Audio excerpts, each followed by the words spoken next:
Good evening, ladies and gentlemen. Welcome to A Tale of Two Kitties, where I've brought three cougars to discuss two cats.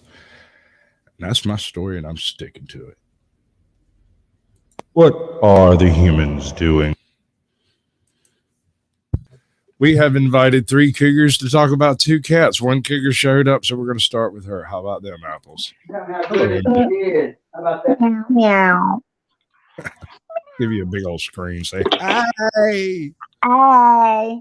All right. Hey. How are you? Hi. All right. So we got a few folks in chat. We're going to Let's hold it back. That part. Stick with what we know. That's cute. What we do know. So, meow. What do you know about rogue tigers? I don't. The only thing I know about rogue tigers was what I was talking to you a little bit about backstage. I heard about the story that I was talking about was in India, but there were two tigers in India, and they were rogue. I think that they were once held in captivity, but then they had escaped, and because they were in captivity, they were actually bigger than they. Right. Yeah, but they were bigger than they should have been, and that was the main reason why they were able to kill as many people as they did. They ended up killing quite a few people. Yeah. I don't know the number off the top of my head. Some of these tigers have ranked up like show enough COD type kill counts. Yeah. Impressive kill counts. It's hard to believe one cat did it all, you know. But I mean, in fairness to them, to the cat, and no offense to anybody, that if you are ever around me and a rogue tiger come up on us and it goes after you, I'm not jumping in to defend you. I'm not going to tangle with a rogue tiger. I'm sorry, I'm not. I'm afraid that if I get attacked by a giant pussy, that would not be the first pussy I've had to eat. That's just the case. I mean, myself in all cases, and with extreme prejudice, and they generally don't survive it. So they don't survive it. Well, that's tragic. Whenever they attack, I defend. True that. Protect. True that. Let's see who we've had come in so far. We got at least 10 people floating around somewhere. I think Blue Unicorn. Doesn't she smell mountain fresh? Izzy Pop has showed up and left, and showed back up and left again. Mr. Samuel, actually, we're going to do it this way. She was invited, so she doesn't get the gold. Andrew Langlois gets the gold. Mr. Samuel gets the silver. And you're up here, so you don't qualify. So Janica gets the bronze. Welcome to the show. Awesome. Got Strictly Strange floating around somewhere. Yeah, no, Tiger would have been a good one. But, you know, I don't know. I had to go with Poofa. I mean, can you blame me? We got Blue Unicorn. Good to see you, bud. Tales Told in the Dark. I did a script for them. They're supposed to be premiere next week, I think. I don't know exactly when. Shirley Z is in the chat. It's good to see you, bud. Welcome in. And that pretty much covers everybody who's chatting. He might be tiger bait. I don't know if Sasquatch would be good tiger bait. Certainly decent cougar bait. For sure. Definitely. For sure. I do pretty good at gay bars. I'm not trying to shoot my own horn. I'm just saying it's not. I've never paid for a drink in a gay bar. I can't end it with you. I'm just saying it. I'm not. Man, it's a cheap drunk. What can I tell you? I'm disappointed. Remind me to not ever take you out as my my buddy. Like, what is it? What is it called? Your when dudes take the guy with them on the deck because they gotta have the wingman. That's it. Yeah, you can't be my wingman. No, ma'am. Terrible. Because based on my history of dudes, it's likely that they'd go home with you before they would me. That's not fair. Is that I got time. Threaten me with I got time. I got time. I don't have time anymore. The first video I have set up, we are going to be talking. We're going to be observing this bit. Homie has gone into, I think it's 143 rogue tiger attacks. And these include individual attacks as well as like mass, where the tiger got like 20 people or whatever. And he has put together a list of things that seem to corroborate the different man-eating tigers. Not all of them, but a bunch. And so there's a few details that tend to come out. Like typically, like you said, they've been habituated to humans at some point in time in their lives. Yeah. Oftentimes they've either been misplaced recently by either the construction of a bridge or the building of a dam or something along those lines that moves them forcefully into new territory, and then they're wounded. And when you put the three together, it is inevitable that you will have a rogue tiger situation. Now, let me do the... Oh, lost her. And she's gone. Maybe she will return. Perhaps. Let's get this link copied anyway. We'll get this going. Skadoosh. And if anything crashes during all of this, I'll just rebuild the whole system and we'll try to go from there. Ooh, she's just folding in on us. Check her out. All right. We're going to pretend like that never even happened. We will. So tell me this. What makes a rogue tiger? I've read a tiger's not dangerous. They say a tiger won't attack.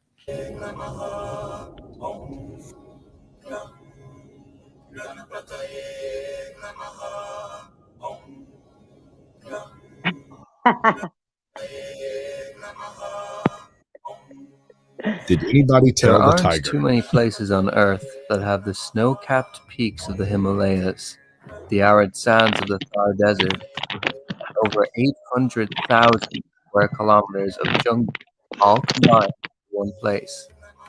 Yet, all of this can be found in India.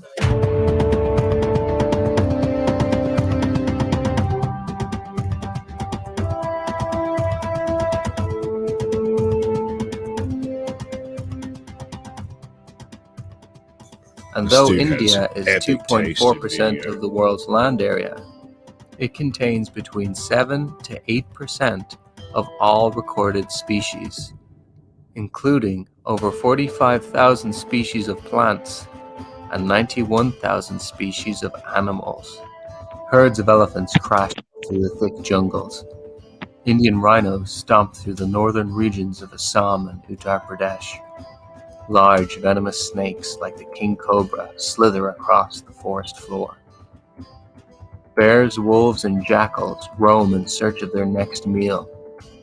Even packs of wild dogs like the dhole call India their home. And of course, in India, we find some very large cats. Big cats, my favorite predator in all the world.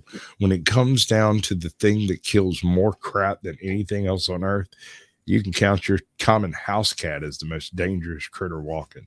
Mm-hmm. These things eat more shit than freaking God put on Earth. If there was one more thing in existence, they would murder it. Mm-hmm. And play with it while they did it. Yeah. And tigers love to do that. I don't like to play with my food. Look, they may or may not eat it. They might just eat the eyeballs or the nose or the ears. Or I know. I had a cat that used to catch moles and rip their face off and then leave it for me without the face. Like every time, the face would be gone. We had this cat that would capture rabbits and not always kill them. Sometimes just like stun them some kind of how, I guess, suffocate them for a while or whatever, and then leave them in a shoe outside the door. Like one of Pop's boots, a living rabbit, a squirrel or some shit, like a fucking chipmunk in a shoe. Now, oh my God. How many times I heard my Pop scream bloody freaking murder and demand the death of all cats. I can't say I just. It wasn't pleasant, but it was hilarious. We got Mr. Samuel. Good to see you, bud. We got Donna in Austin, Texas. Steve and Tina Jewell, welcome to the show. Good to see you. Sunshine, our first mod, has finally showed up. I'm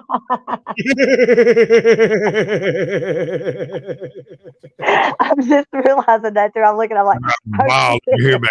Freeballing. It's like Commando. We just let shit hang out wherever it land. Oh my God. I'm like, even the least you can do is pick up another phone around here and like do some shit. Well, I got a phone over here, and I'm kind of side eye occasionally. I'm like, I looked up and I was like, oh fuck, nobody's modding. And then you said that, I was like, oh shit. Am I wanting to grow crops? I thought I was trying to like get a I thought you were van. doing hydroponic shit. Yeah, I thought you were doing that. Wait, is We're- NC doing hydroponics?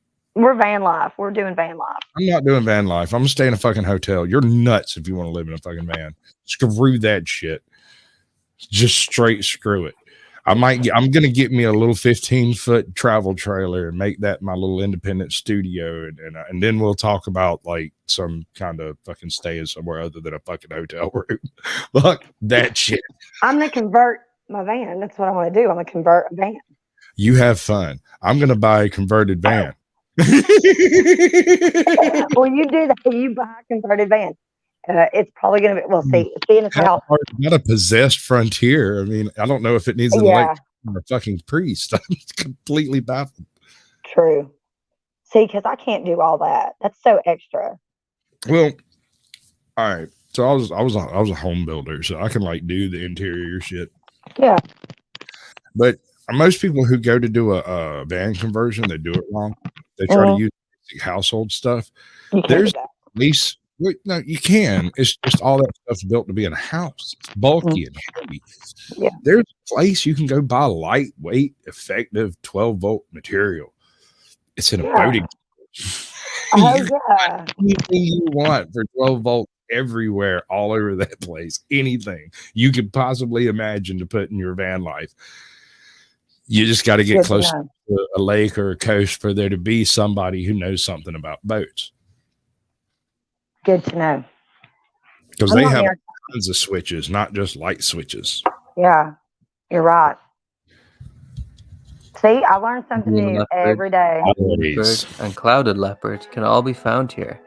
I love the clouded leopard. They're my favorite leopard. Population of Asiatic lions, which live in India's Gir National Park. And of course, let's not forget the real king of the Sunshine? jungle. Panthera tigris, the Bengal tiger.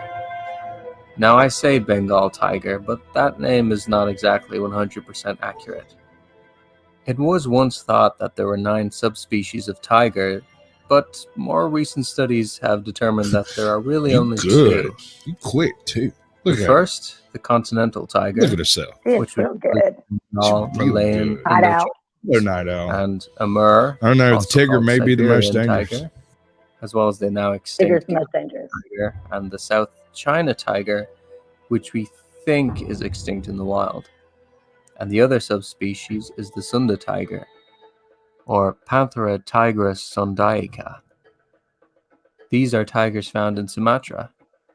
The Java and Bali tigers are also Sunda tigers, or at least they were before they were driven to extinction. A lot of sources will tell you the Siberian or Amur tiger is the largest kind of tiger. While historically this has been true, with some of the largest tigers ever recorded being of the Amur variety, in more modern times the average size of a Bengal tiger is actually larger than its Siberian cousin. The shift in size may be due to the fact that particularly large Amur tigers made prime targets for trophy hunters, and the bigger specimens may have been killed off, robbing the gene pool of that genetic code. Regardless, the Bengal tiger is a big cat. The shoulder height of a Bengal tiger on average is somewhere between 86 and 114 centimeters. Jesus. So think about it.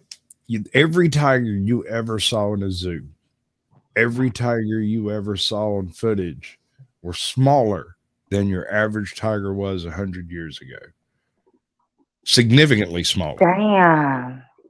Thank you. Not just a little bit, but like way much smaller. Bigly. Right? Yeah. Oh, they're stunningly beautiful creatures. We're actually doing 2 stories tonight. We're going to cover what makes a rogue tiger, and then we're going to look into 2 different cases of rogue tigers. I suspect one of them is the case you were talking about, the one in India. I think is that case because the body count is pretty close. It's pretty high. Not that I had any problem finding tiger massacres. No, there's been a few. Yeah, you won't find a shortage of that. It's pretty. It's sad. It's actually kind of common in some parts of India. It's just a thing. They don't let their kids. Well, oh no. They try not to let their kids. Some of these animals, they say they don't hunt. That's bullshit. The ones that were in India, they were stalking people and like dragging them out of their villages and shit. We'll get into that. Let's finish this. Yeah, let's do that. One of these days, I'm going to learn how to do proper timestamps, and we won't have to do this drudgery part. We can just go straight to the information. But I'm lazy, and y'all are apparently interested. Ditto. It's usually between 160 to 196 centimeters in length, and that's without measuring the tail. And it has a weight in the range of 100 to 240 kilos. And by the way, over 70% of those 240 kilos are muscle. Tigers are strong. Even when compared to something like a lion, tigers are heavier and have a higher percentage of muscle mass. Lions having between 50 to 60% of their mass being muscle, as opposed to a tiger that has over 70%. They are also fast. In fact, the name tiger may have come from the old Persian tigra, meaning arrow, in reference to how swift it moves. ATL, yeah, that's a big cat. That is a 530-pound cat. Mm-hmm. That's like a quarter-ton pickup. I'm all by myself, ATL. I have no male escort looking out for me. I drove yesterday too. You naughty girl. I know. I'm so bad. Tigers can run up to 65 kilometers an hour. We don't confess to crimes on my channel. They come well armed. We don't answer questions. With a mouth filled with 30 teeth. They have the largest upper canines of any large cat, getting to lengths of 2.5 to even 3 inches. They have a bite force of 1,050. They have physically the largest canines of any big cat. The clouded leopard has the largest canines to body size. Their canines are so long in relation to their body size, they're almost saber-toothed. Yeah, I was going to say, they're the ones that look like they have saber-tooth. That leopard, yeah. Those things, their teeth stick out well below their and you can't tell when their mouth's closing. It's really weird. Because when they're on, it's obvious. We went to the zoo many moons ago. I really need to dig up those pictures. I wore a tie-dyed painter's suit from head to toe, hat, everything. The whole thing was tie-dyed. Yes, and, you do need to dig up those pictures. Yeah, they're somewhere. I got to look around and find them. But yes, you do. We went to the zoo and we went to the cat enclosure, and they had the clouded leopard in one of the exhibits, and they had it like in this little windowed enclosure, and it was right there. It was so close. We could have reached out and touched it. No one could find it. There were 10 or 15 people sitting there staring. And I'm usually pretty good at this kind of thing, you know, looking through trees and whatnot. So I'm sitting there, and I realized suddenly everyone's looking in the wrong place. It's right here next to the glass, you know, right where the vent is. Right. Oh. It was right here. It was just asleep right here in front of us. I could have petted it, and everybody's looking off up into the little display trying to find it. And I'm like, it's right here. And they look over and say, nah, man, it's over there somewhere. And I'm like, and I realized I had seen his ear twitch. So when his ear twitched, I realized I could see it. But if I looked back, it took a second for my eyes to pick it back out of it just laying there. Dappled light and shadow, man, it was amazing. Yeah. They're unbelievably difficult to spot. It's the beauty of like light. And like you said, light and shadow. It's really that. It really is like that. Apparently he was on IEE Pop. Oh, today. Really? I guess so. I'm assuming to go back and check that up. Yeah. I was shopping popped in for a little while and then went shopping and then left. You went shopping? I do grocery shopping. I'm the one that cooks. I have to shop. Oh yeah, that's right. You do have to do the grocery shopping. You're right. So how can anybody shop for me if I'm the one cooking? True. Make any sense? I know. I think we had this conversation before. I'm pretty sure we did. I think we did. PSI. Nearly twice the bite force of a lion. Motherfucker said his They Z's also don't have work. formidable 4-inch long claws that they use to grasp and hold their prey, which includes boars, wild pigs, bears, buffalo, wild cattle, deer, antelopes, and even weak or young elephants. And although Hey Brandon, welcome to the show, bud. Good to see you. Tigers have been known to form small groups called an ambush to take down larger prey like an adult elephant. Add to this that tigers are capable of taking out crocodiles and leopards, and we begin to realize that they can be a killing machine. So we are very fortunate that tigers don't attack humans. Except for when they do.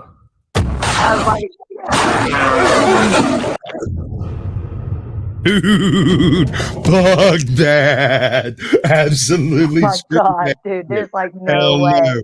You're Hell not no. getting away. See some Like, shit. you know. I'm moving. I'm fucking moving. Soon, if I make it home, my ass is packing. There's no negotiation. Just like finding a ghost in my house. We'll take the loss. It's fine. Not a problem. I'm perfectly okay. Get the fucking sage, man. Bit of cash. We're good with this.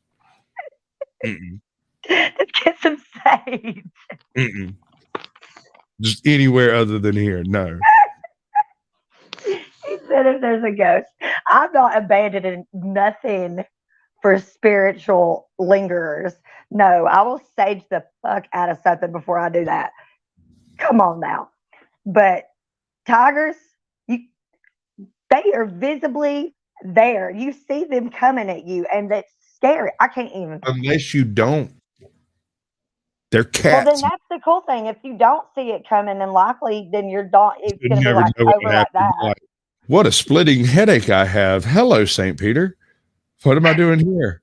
You were walking in India, right? Did you look behind you? No. Right. Right. Here. Like, oh, yeah, exactly. Yeah. All right, bud. High five on the way through. Hope you get in. Yeah. See, that's why I don't India.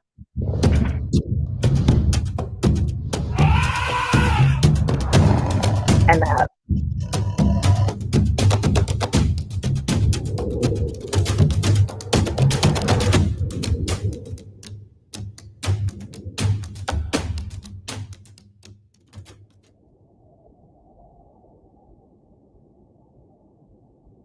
True that. True that.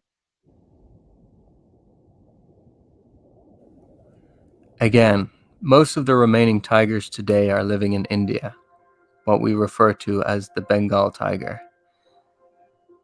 While the number of people in India living in urban areas has increased in the last 2 decades, about 67% still live in rural areas. Though tigers generally like to keep clear of humans, conflict does happen.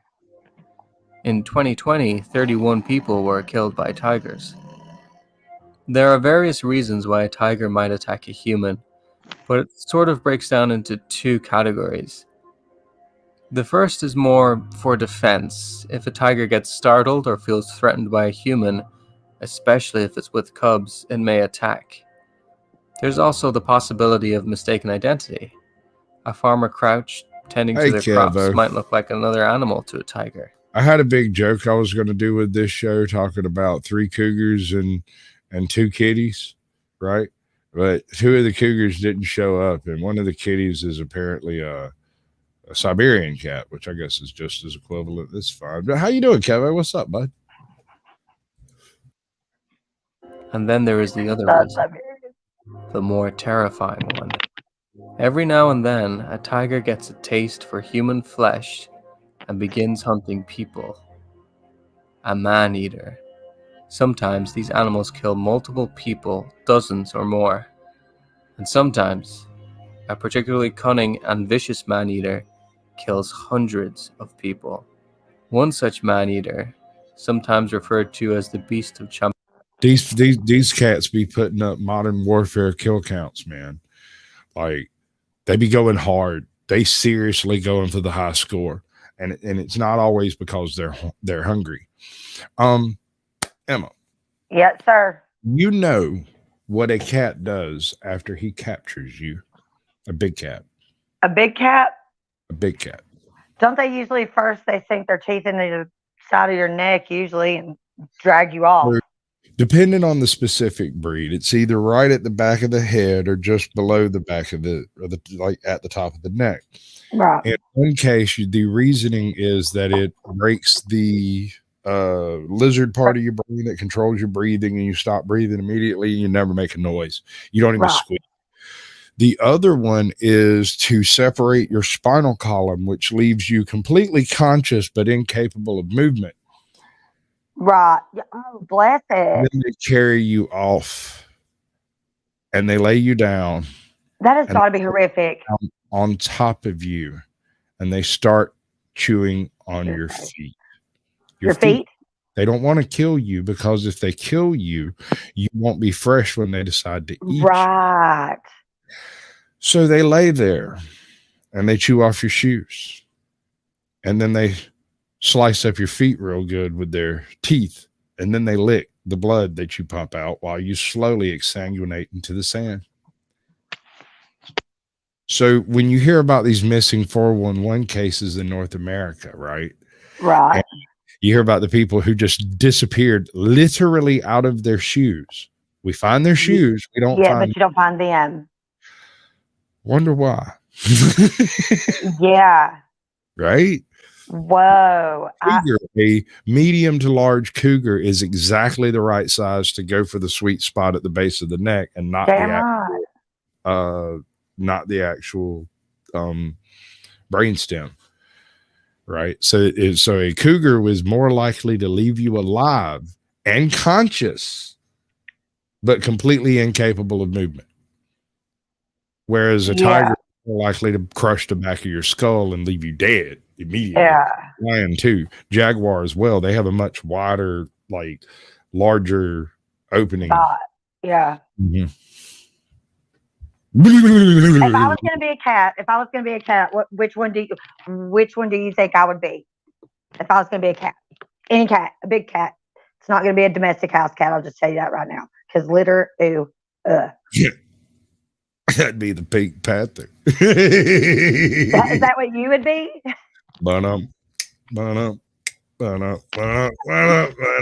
even occurred to me. I don't know why I never even thought of that panther. Either that or Snagglepuss. Exit. Stage left. You did that really good.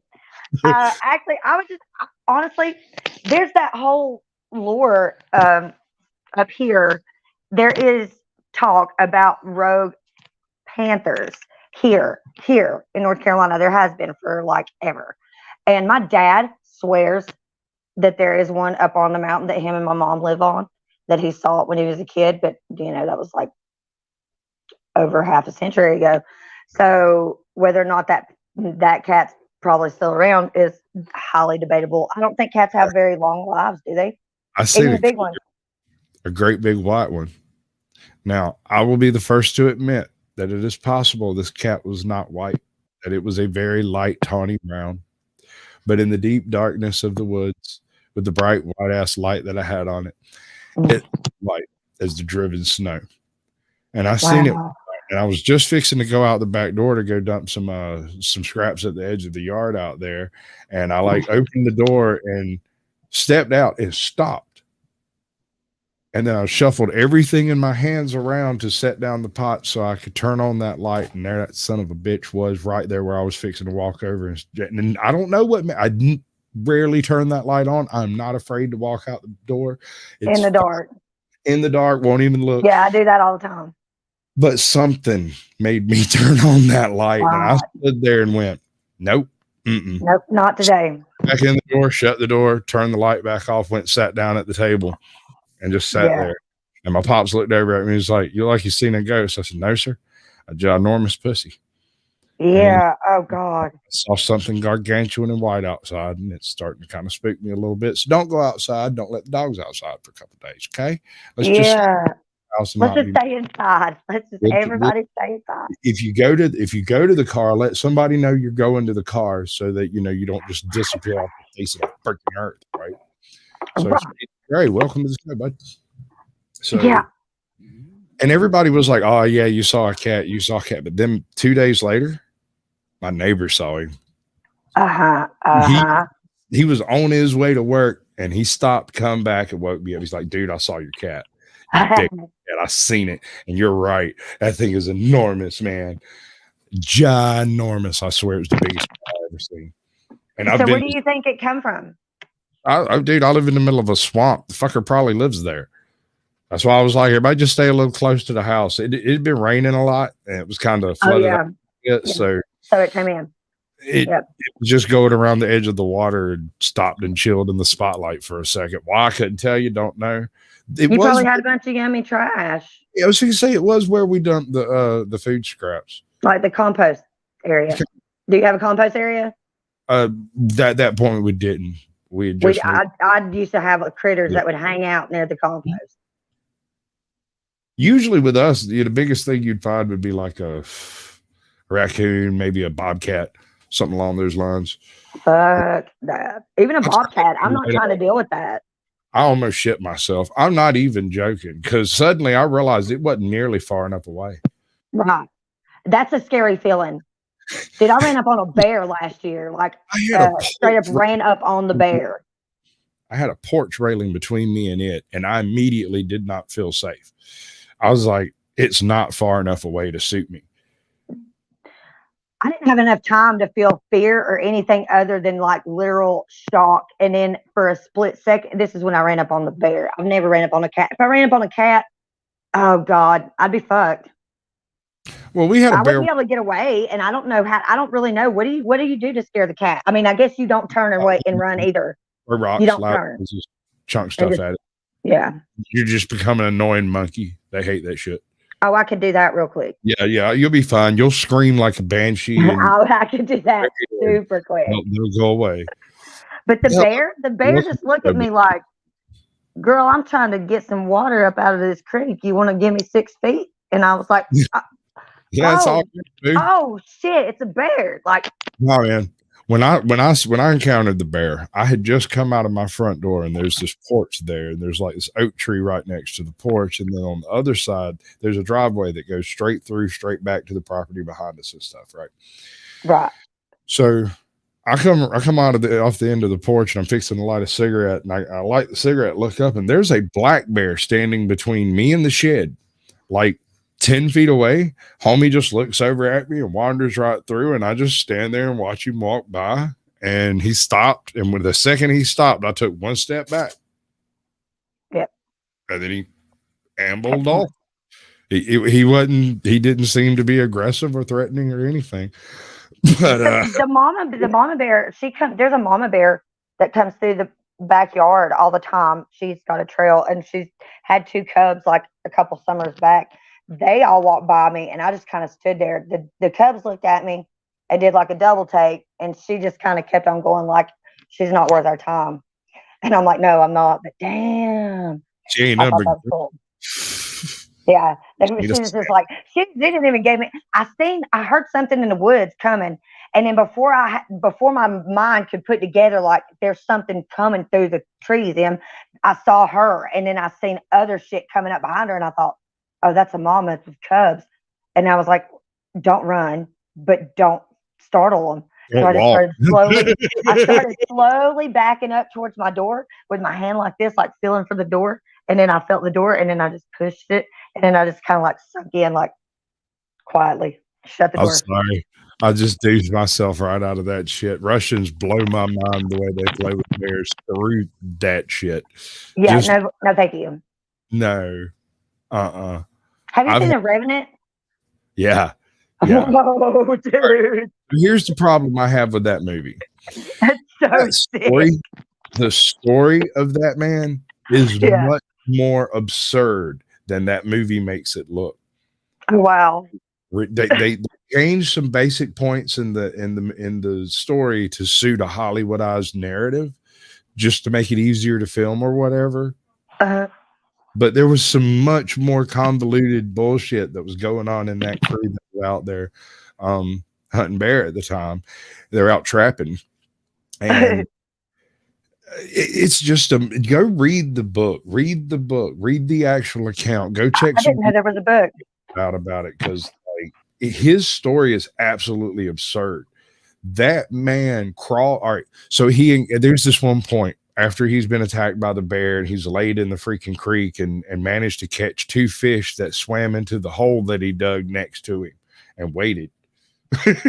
Yeah, he just fucking waited. He took the fish and ate them raw, and then he crawls out from the creek and realizes he had just spent 2 nights literally in the lean of an Indian village, like they were there, and that the Indians were fully aware that he was there and didn't help him and didn't hurt him.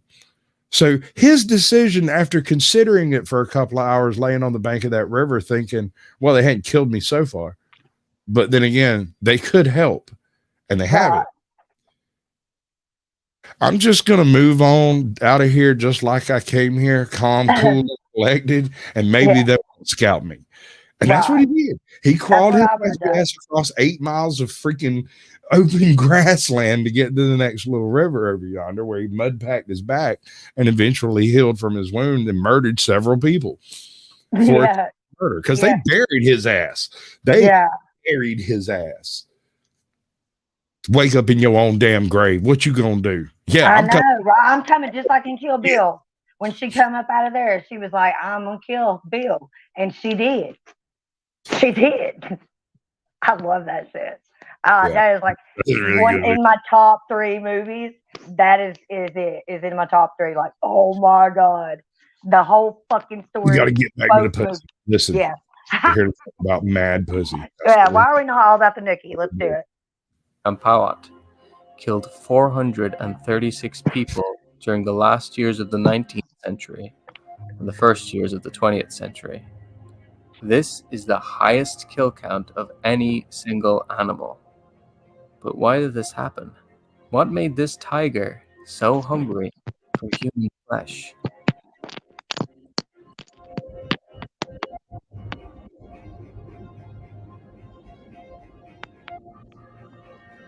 This tigress, she was a female tiger, was really a product of her environment. To understand what I mean by this, we need to go back in time and look at where she lived, the Terai. The Terai is an area in northern India and southern Nepal. The word Terai comes from the Urdu, meaning something along the lines of marsh or basin. It was a vast stretch of land that was filled with vegetation, like gigantic meters-tall elephant grass, as well as wildlife, including, but not limited to, rhinos, elephants, bears, deer, and of course, tigers. And then there were the people. The Terai was inhabited by a group of people called the Taru. They were well suited to the mosquito-filled marshland, as they apparently developed an immunity to malaria. And they knew the Terai well, and were able to tame elephants to use as transportation, to trade, and even used by the Shah King for battle as war elephants. The Taru people and the Shah had a strong bond. The Taru could help protect Nepal from invaders who tried to enter through the Terai. At times, the Shah and the Taru would participate in Bagh Shikar, or royal tiger hunt, used as a sacred ritual to strengthen the local alliances between the Taru and the Shah kings. Not something that would happen very often, but this was all going to change. The Shah king was overthrown in a military coup, and the Rana dynasty began, starting with Jung Badar Rana. He was a reformer and wanted to modernize Nepal, making it a regional superpower. To do this, he sought to make an alliance with the very people the Taru of the Shah king had fought off. Me too.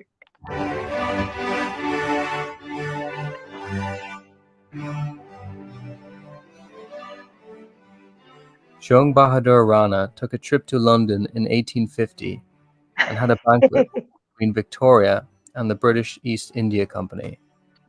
The Terai, a place that once acted as a barrier to the British invasion, was no longer needed as a defense and could now be used to produce You can crops. join us anytime you want, Em. This meant huge areas easy of forest shit. were Is he? I was like, why is she not here? farmland.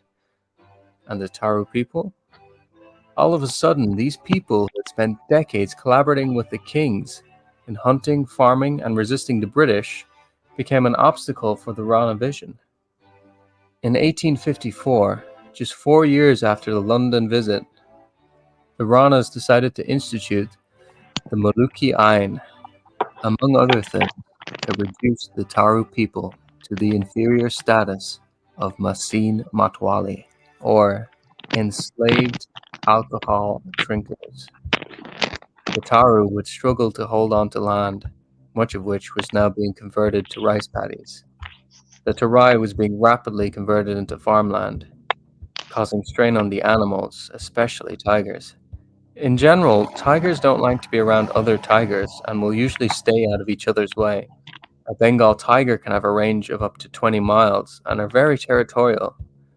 Hard to keep this range while avoiding other tigers while your habitat is being decimated. And there was another complication the tigers had to deal with. Remember the Bagh Shikar, the sacred tiger hunt, which was once a special occasion to strengthen the bond between the Taru and the Shah king? Well, it now became a way for the Rana to strengthen their ties with the British, and the British were eager to partake. And they had Famously, guns. King George V took part in a ring hunt in 1911. In 10 days, he and his party of British nobles killed 4 sloth bears, 18 rhinos, and 39 tigers. But going back in time, we see it wasn't just kings who were hungry for tiger hunting. In You see the 1872, size a of that lone cat? colonist named Gordon Good Cummings God. killed 73 That thing's longer than that tigers. woman is tall. Yeah. Another named William Rice shot 158 tigers. Colonel Nightingale shot 300 tigers, and a man named George Ewell stopped counting after he reached 400. And those were just some of the tigers killed for sport. Tigers were considered vermin. The British East India Company thought tigers were bad for business and offered 10 rupees for any tiger killed in their province. Add to this, tiger pelt Damn. could also be sold for additional money, and we see how tigers were about to be pushed to the edge. Between 1875 and 1925, over 80,000 tigers were slaughtered for a government bounty. And that doesn't include the ones that were killed and weren't reported. Tigers were being massacred, and there is something important to understand. A lot of shots were fired at tigers, but not every shot killed. Some tigers would escape into the thick bush and deep forest. This meant there were a lot more injured tigers. Tigers with bullet holes, limps, missing a tooth, unable to swipe a paw, Exactly. or sick from a poison trap. Tigers that are injured like this are unable to hunt their regular prey. Combine this with the fact that their habitat is shrinking and there's even less prey to hunt anyway, and you have some desperate tigers on your hands. Unable to secure its regular food source, it tries something else. But it's at that point where the critical ingredient to making a rogue tiger seems to appear. They are already stressed, perhaps already injured. They've been poisoned. They're already in a very bad circumstance. And then they open a new street, or they open up a bridge, or they start developing a new plot of land, and they flood a lake or something. Doing that dislodges the tiger into previously untrod terrain, or terrain he previously avoided because there were people there. Now he's next door to people, and it's not his fault. He's just there and hungry and already kind of pissed off because, this week he had a house. This week he's over here, in the alleyway with his bum leg. Yeah, right. Like, got a gap leg over here. Got a gap leg. They get no play no more because they done annihilated his bitch. Yeah, I'd And be there's pissed a too. dude walking down the street with a bottle of gin that sounds like he's already been sherried up for the cooker. So let's just kill two birds with one stone. We'll take care of my hunger and the fact that there's a bum on the streets. No problem. From the tiger's perspective, I'm sure that's perfectly fine. I do He's not like, whatever. he feels like he's doing them a service as equally as they feel like they're doing a service to humanity by annihilating them. But I digress. Yeah, no, we were just talking about witnessing a couple of cougars, bud. I had one show up in my backyard, but I live out in the middle of bumfuck Egypt. Like it's not even like that terribly unusual for such as that to happen. Especially when we get a good rain, we'll get weird animals. In Southeast United States, anyways, that's Right. not that common. People do have tigers here too that they've let loose. Well, I don't think we've had any. Now, don't quote me on this because I'm sure somebody would go find one. But I don't think we've had any in North Carolina. I know there were some in New York like a couple years back that had gotten loose from an apartment. Nothing about a breeding population or nothing like that, right? But I can tell you for a fact there are at least double digits of emu in central Georgia. Oh, there's that and llama here too. There may be a few llama running around, but I have seen a fucking emu with my own eyes travel with a group of turkeys. Yeah. Like I know somebody that owns some emus here. They live right around the corner from my parents' house. They got about 6 of them. Right. Well, back in like the mid to late 80s, there was a big boom in emu farming in Georgia. And then there was a hurricane that blew through, and everybody was like, well, that seems like a good time to turn all the emus loose and claim my insurance. I just heard about this island off the coast of South Carolina that apparently the government has that has like a whole freaking population of rhesus macaque monkeys or whatever. I didn't even know about that. Y'all infected with herpes though? What? No, didn't they come? No, they came from a research facility. They were released because of some kind of inclement weather. I can't remember. Yeah. There was a hurricane, like just as there was a hurricane that comes through, and And open the cages. I'm pretty sure they're all infected with herpes. I'm almost positive, babe. I might be wrong. That is all the way fucked up. That rang a bell. Absolutely. Something a little easier to catch, such as livestock. Or us.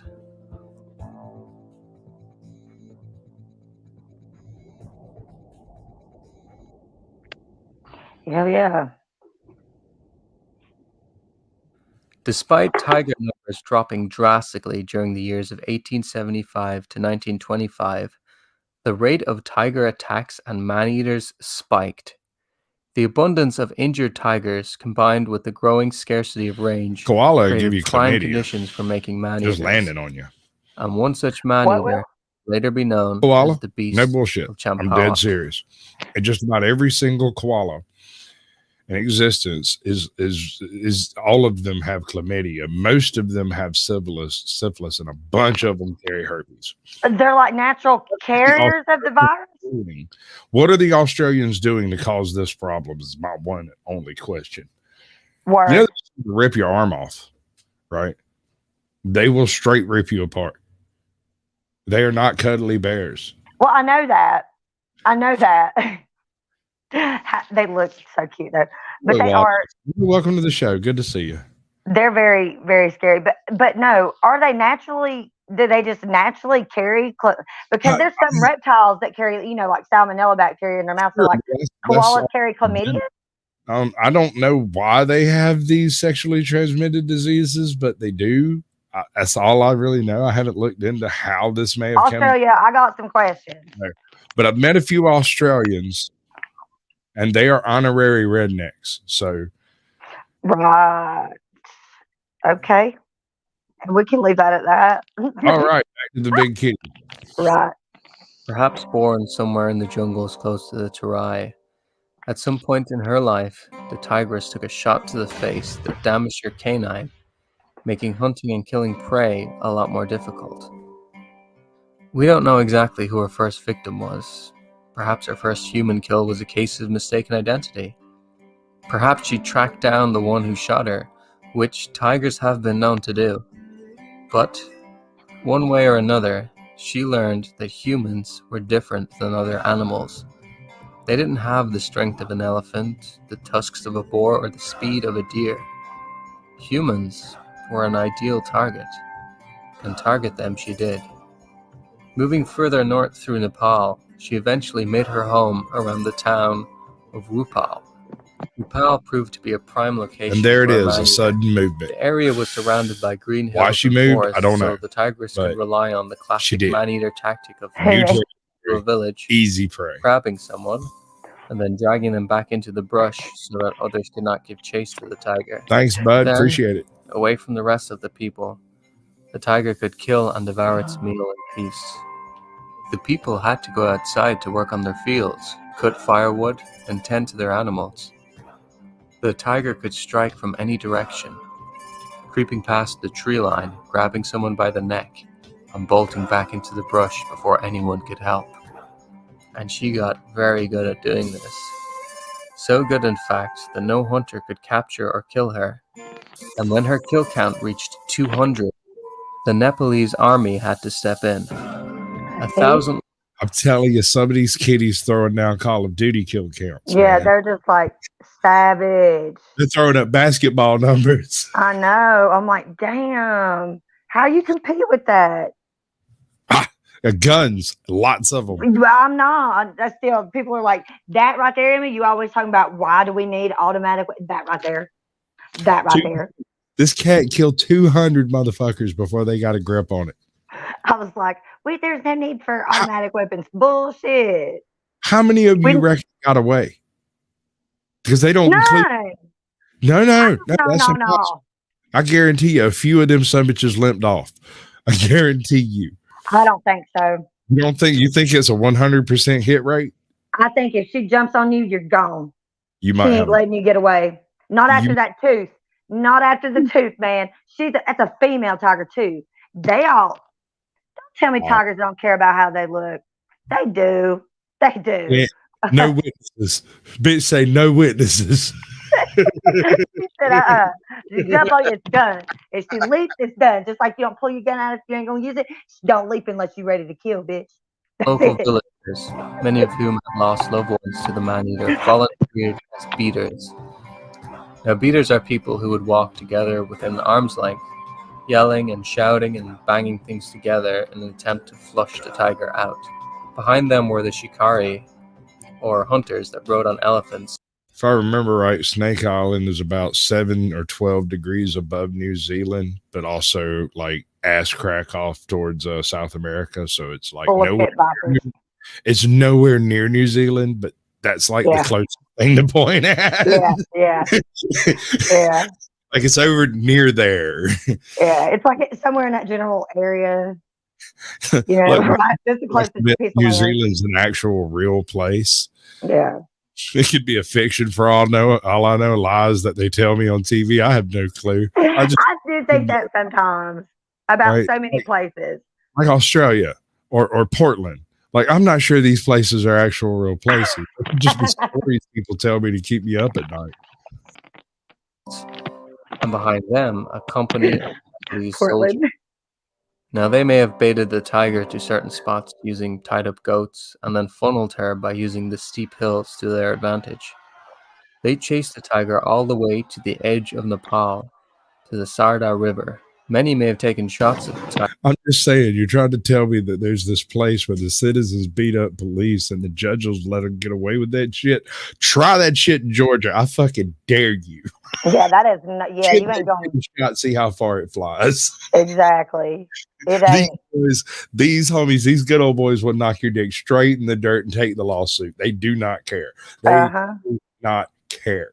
They're not interested in what the judge is going to say. They don't care. Ain't you ever heard the song? That's the night when the lights went out in Georgia. Sums it up. It's they got the lock on that. You're not wrong. Fuck around and find out. Fuck around and find out, Georgia. That's all I got to say. That should be Georgia's state tagline. Fuck around and find out.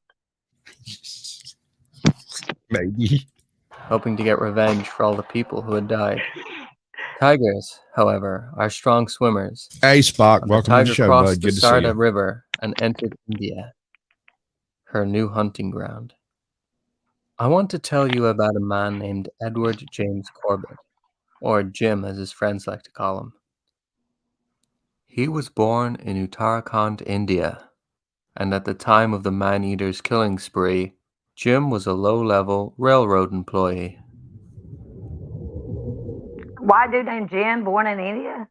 However, Jim had been fascinated by the forest lived since he was a in young India. boy. It didn't say he was born He there. learned to identify the animals in the Or maybe it forest did. just by I the don't sound know. alone. I was over here trying to light He a spent roach. much of his time tracking and hunting in the forest with local shikaris.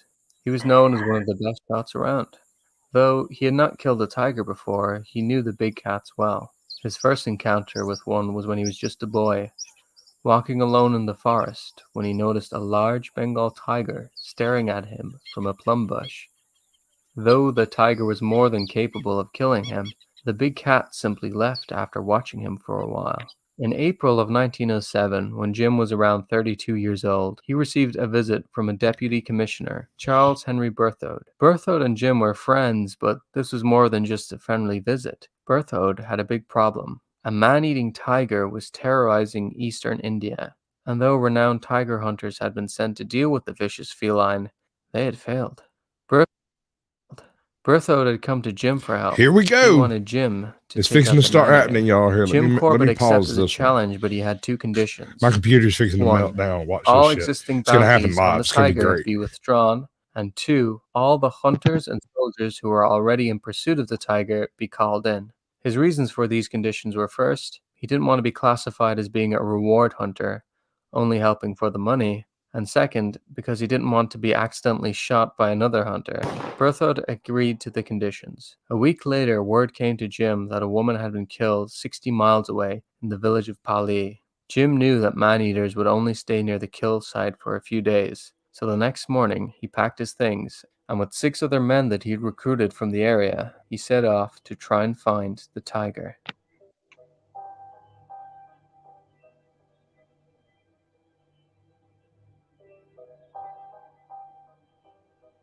It took Jim and the men a few days to travel to Pali, and when they arrived, they entered a ghost town. The village was silent, with no one to be seen.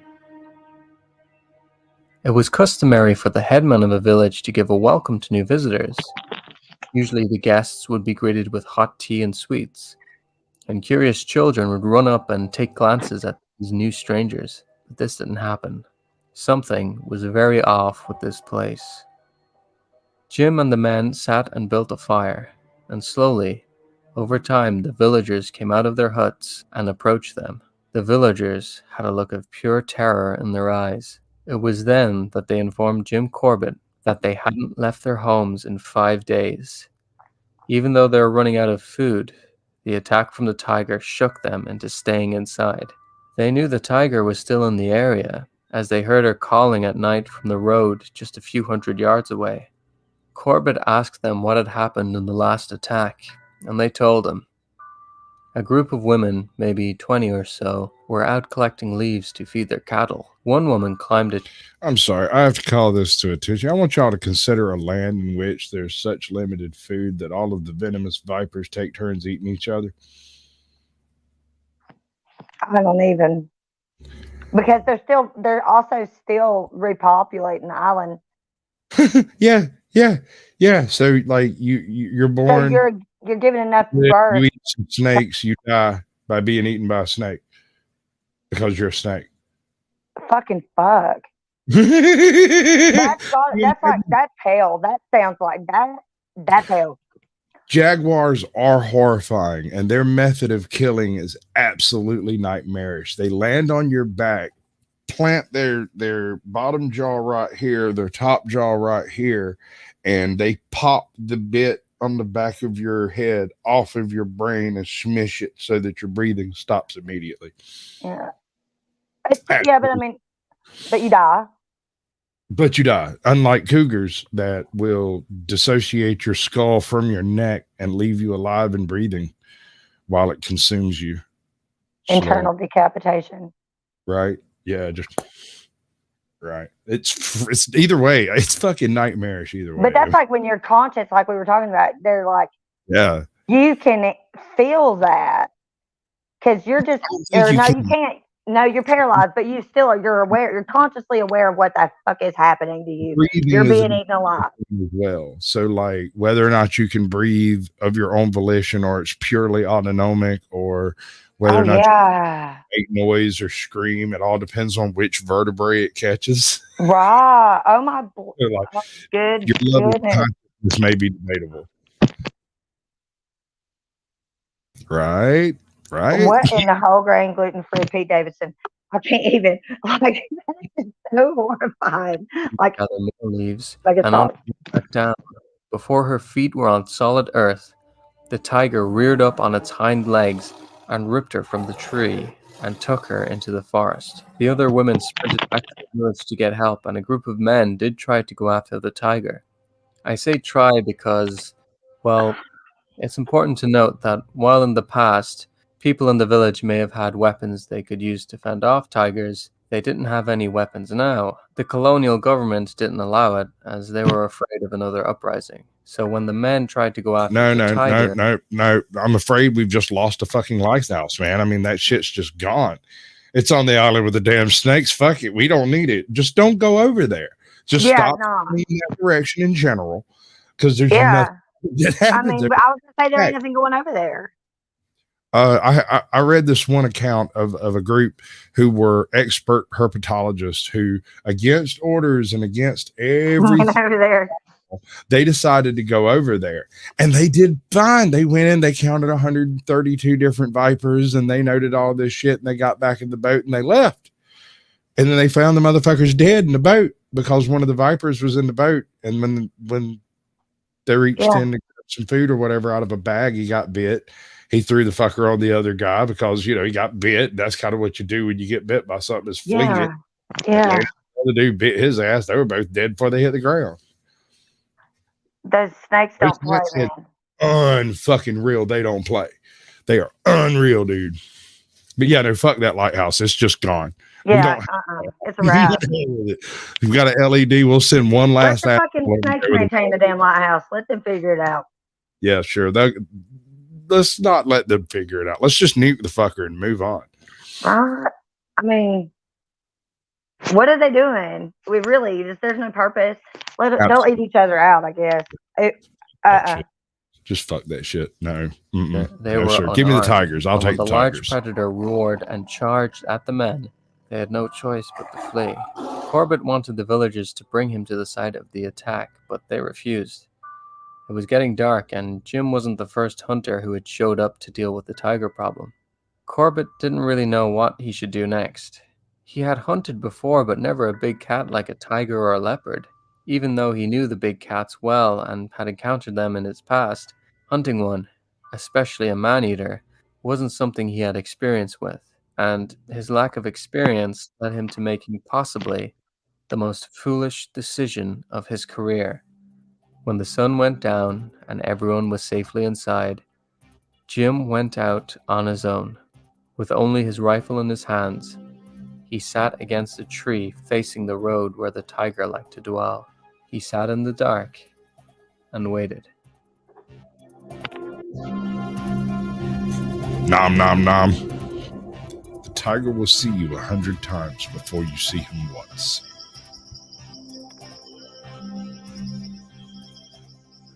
Tigers, like most cats, can see rather well in the dark. They have wide, rounded pupils that allow a lot of light to enter.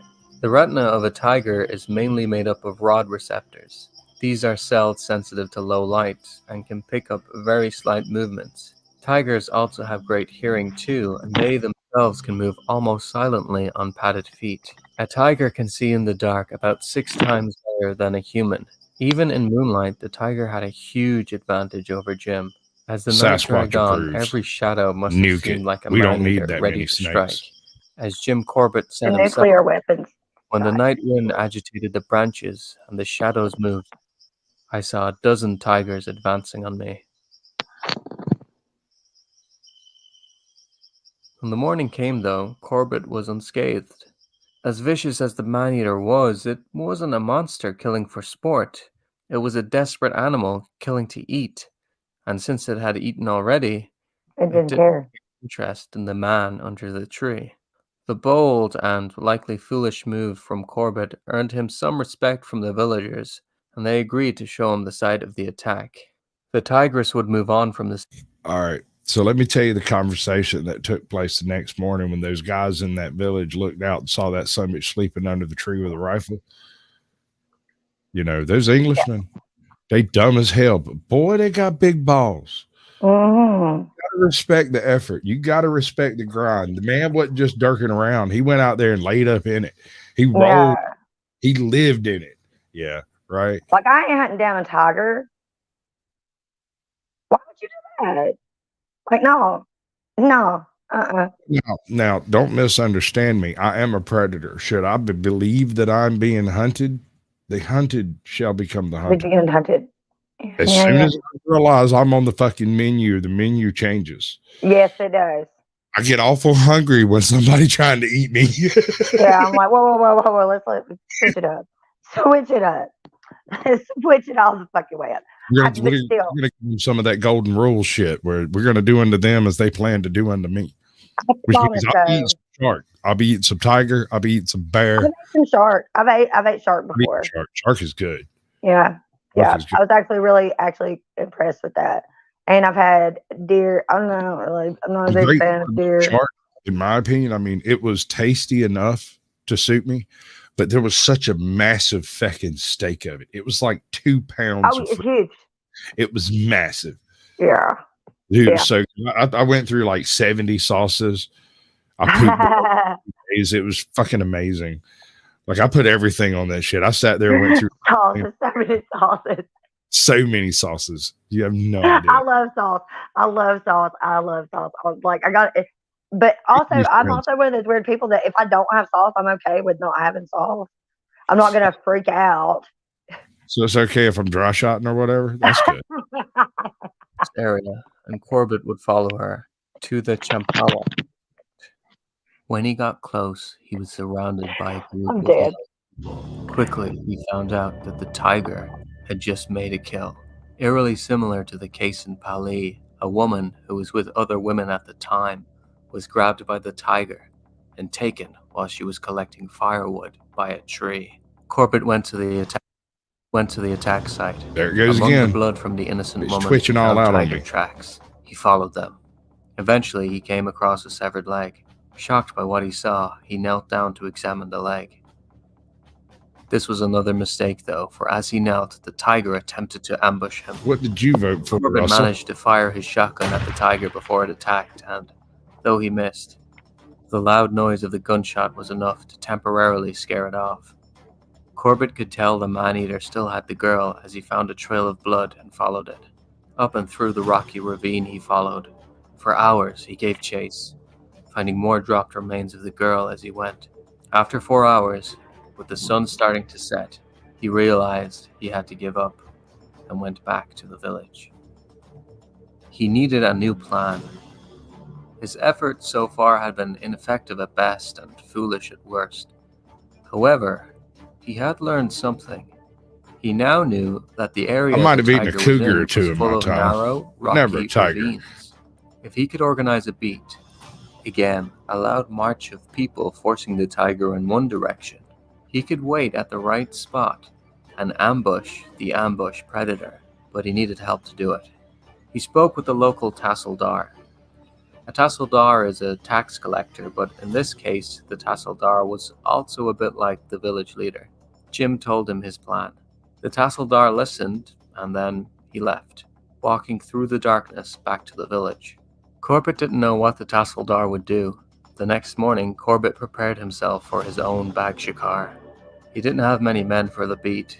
The 6 he brought with him, and a few men he met outside Champawat. The low number made sense to him. This tigress had killed so many, and it was known that angry tigers would sometimes charge at beaters, ripping them to shreds. Corbett himself said about the Tahsildar being able to gather up men that he, the Tahsildar, would have a hard time in collecting the men, I had no doubt, for the fear of the Maneater had sunk deep into the countryside. He went to the tree where the girl had been taken, as this is where he agreed to meet the Tahsildar. True to his word, the Tasseldar showed up ready to fight, though he only showed up with one extra man. Corbett was surely glad for the help, if not a little disappointed. We call it Chinese A chicken. few minutes later, though, 2 more men showed up, and then a few more, and more and more, and they kept coming, and to Corbett's shock and I imagine delight, by the time they were ready to leave, there were almost 300 men strong. The Tasseldar was a clever man, and he had spent the night telling the men of Champawat that, just this once, any and all weapons were permitted for hunting the tiger. A blind eye was turned to the weapon ban, and though many of the weapons the men brought were outdated, they were armed, and they were ready. It was time to put a stop to the Maneater once and for all.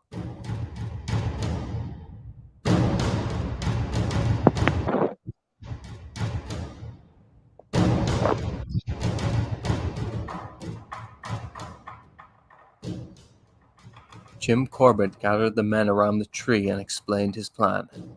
The men would form a line and bang, yell, fire their guns, and knock I over noticed boulders. that. Anything. Dude, I knew what it Out was. of the mouth of the gorge, where Jim would be waiting. The Tasseldar also decided to join Jim at the mouth of the gorge. The large, noisy group, or beat as they were called, were supposed to wait for a signal, but being a bit jumpy and nervous, they started a little too early. Corbett wasn't quite in position when he heard the beat starting. He sprinted to the closest hiding spot he could find as soon as the noise started. He hid in a patch of grass while the Tasseldar hid in a tree. He waited, and she came. The first shot came from the Tasseldar. His shotgun, though, perhaps out of range, didn't meet his target, and the bullet missed. It was enough to stop the Tigress in her tracks, though, giving Corbett an opportunity to fire. He did, but he also missed. The gunshots freaked the tiger, and she turned and ran out of sight. All was lost, except the men from the beat had no idea what happened. All they heard were gunshots, and they assumed the tiger had been killed. They were so full of joy that they all let out a mighty roar of delight and fired all the remaining rounds into the air. This mighty noise shook the beast of Champawat, Right? and she once again tried to We're going escape for kill through the count mouth high of the scores, gorge. man. She These ran folks back putting up into basketball Corbett's sight. numbers. He had 2 rounds left. He fired, he hit, but it was too far back in the tiger. She wasn't dead, but she was mad. Oh man, you done shot her in the butt. And he hit. She was still standing, livid that something or someone was inflicting pain. She didn't know where James was, but she took a guess and charged into a bush, ripping it to shreds. James had no more rounds left, but the Tigress was right there, and Right? still very much alive. No. He I needed actually the lost a shotgun. bet on that bastard, on Steve Irwin. Listen, when I was in high school, or I don't know, maybe it was middle school, I laid a $20 bet that it would be a big cat that killed Steve Irwin. I said, Oh God, Emma. no, he messed, or it might have been a bear, but I bet on Big Cat. I said, you can mess around with them reptiles, lizards, and snakes all you fucking want to. When you bring yourself into the world of mammals, they will fucking eat you, because the reflexes, the response time, the tensile strength, all of that stuff is just different. Mammals operate at a much higher just frequency, man. Yeah. You know, that their gator might thought eat that, process and shit. he's Yeah. good. But you know, that tiger's gonna eat again today, and it might be you. Right. But no, it was a fucking stingray. This motherfucker A gets took stingray barb. a fucking fish, whacked his ass, and I'm like, What? all right. Yeah. If somebody had told me he was going diving, I might have took that in the betting pool. But I'll be honest with you, it wasn't in the betting pool. Nobody bet on stingrays. I would have never thought it would have been anything to do with ocean activity at all. I would have pegged a crocodile, period. End of story. Really? I would have thought a croc would have got his ass. Yeah. He almost got by a Komodo dragon because it was like 8 degrees warmer than the predicted forecast, and they had all kind of decided that, you know, they were supposed to be slow and lethargic 10 more degrees, and that's their natural hunting environment, you know. Ooh. A little warmer than it had been predicted, and they weren't checking it because it's not that big a deal with crocs. With Komodo dragons, it is. It is. Dragon at like 85 degrees is supercharged. That's the ones I don't play with. I don't play with those. They spit, that acid spit.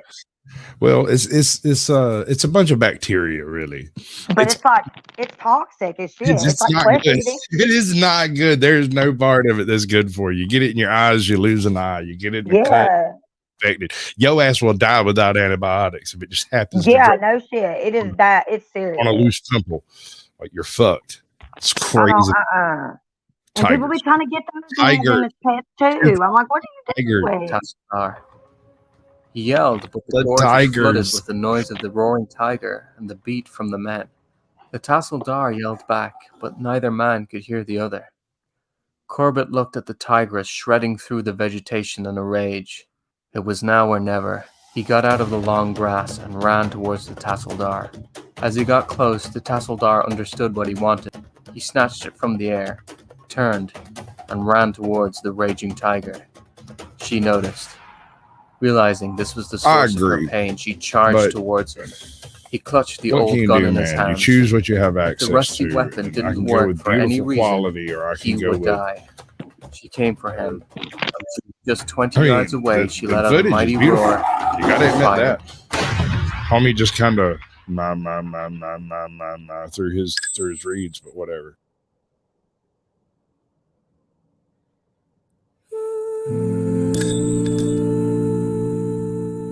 The Maneater was dead. Upon examining the body of the tiger, Jim realized it was missing an upper and lower canine. He realized this was the reason it was driven to man-eating. Jim would go on to slay more man-eaters in his time, mostly tigers and leopards, many of them also having wounds inflicted on them by people. If you're interested in finding out more, he wrote a book about it called The Man-Eaters of Kuman. Later in his life, though, Jim became a conservationist. He realized better than anyone that though man-eaters can be scary, they are very rare. I have so many questions. Like, why was it a gecko?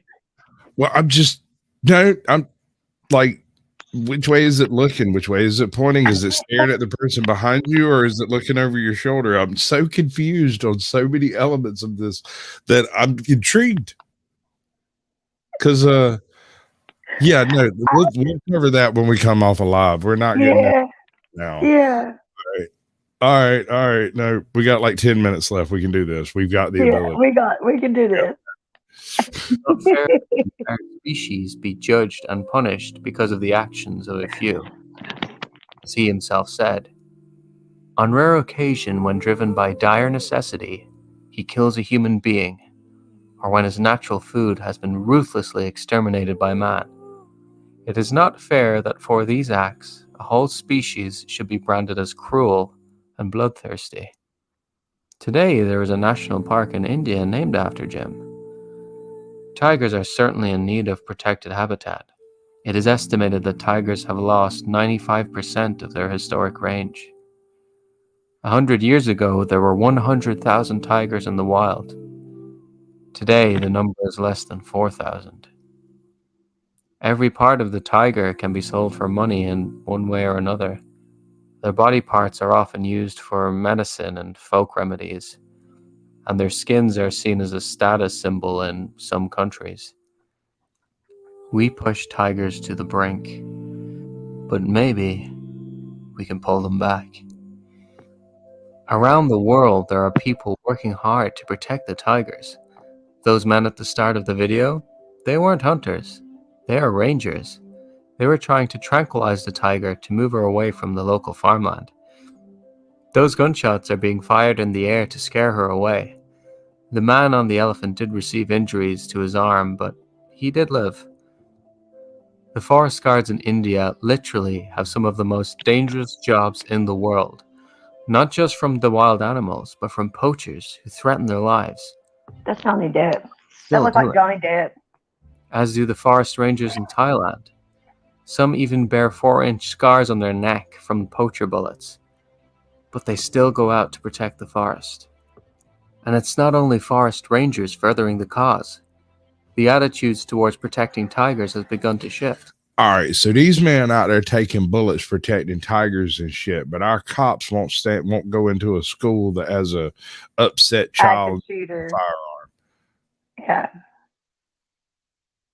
because they're bitches. Cops are bitches. That's why we got tyrant hunters, because they're fucking. Because cops are bitches. I said it. I don't care. I tell them to their face that it ain't nothing they don't know. I think there's something wrong with this world, baby. I don't think it's us.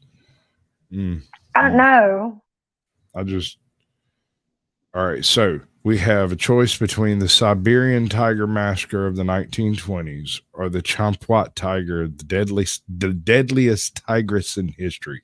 That was part of what we just saw at the very beginning. He mentioned the Champawat tiger. We'll do the short one first. How about that? Yeah. Tigers surviving in Russia. No. Siberian tigers are in Russia. That's what I'm saying. So how the fuck are tigers surviving in fucking Russia? Like, them tigers are angry. Tigers. They're cold as fuck. They're not fucking happy. You're not wrong. Then the Russian. I mean, if you were Russian, you'd be kind of pissed too, I imagine. I would be. Hell, I'm not Russian and I'm pissed because of them. I didn't say that. Putin will come for me. I didn't say that. There's another one. He just needs a hug, didn't you hear? Hey, what? No, I don't even want to know. There's cuddle people. He can find one online. I'm sure he knows about the dark web. I ain't trying to hear that mess. Talking about I need a hug. Fucking get out of here. Are you serious? What's this world coming to? Just like 2 weeks ago, I'm literally watching the news and they bring up the fact that but there's a debate about peanut butter being a liquid or a solid. I'm like, really? This is, and the FAA. No, non-Newtonian fluid. No. I can answer that. It's a non-Newtonian fluid. They say it's liquid. They basically classify it as a liquid. So you said it's a non-Newtonian fluid. Non-Newtonian fluid. If you take peanut butter and you put it in a syringe and you try to squirt it out of the syringe, it will not. It just won't do. The pressure causes the expansion. It's like a vacuum on the opposite end, and so where it tries to come out, it'll squirt a little bit, but the harder, the less comes out because it's not Newtonian fluid. Like what's that stuff you make with cornstarch that's liquid until you smack it and then it's solid? What's it called? High fructose corn syrup. No. It's like, yeah, basically. Also, ketchup is a non-Newtonian fluid. You ever turn a bottle of ketchup upside down and shake it and nothing comes out? No, that's why you got to do that thing sideways. Right, and then you go to set it down, and as soon as it goes level, it just splatters all over your plate. Yeah. And your date. Yeah, I know. I just no. That's non-Newtonian fluid. It doesn't move proper. It don't move proper. Poor Newton. It's corn starch and water. Oh, it makes like a jello, like a jelly type of. It's a fucking slime. But if you punch it becomes solid and it doesn't get on you. You can walk on it if you keep moving fast enough. If you ever stop, you're fucked. You're sinking.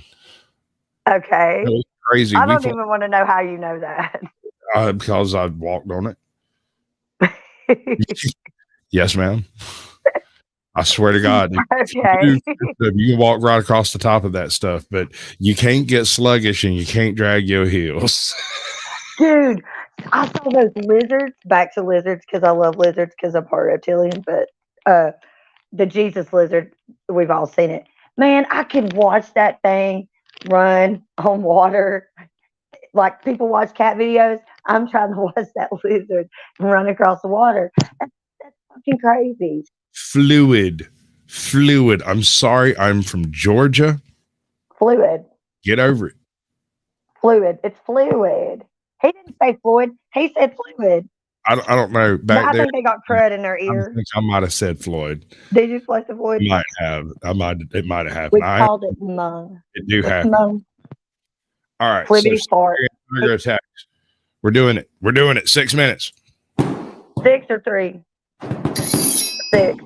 4.5. We're going to stretch your time dilation.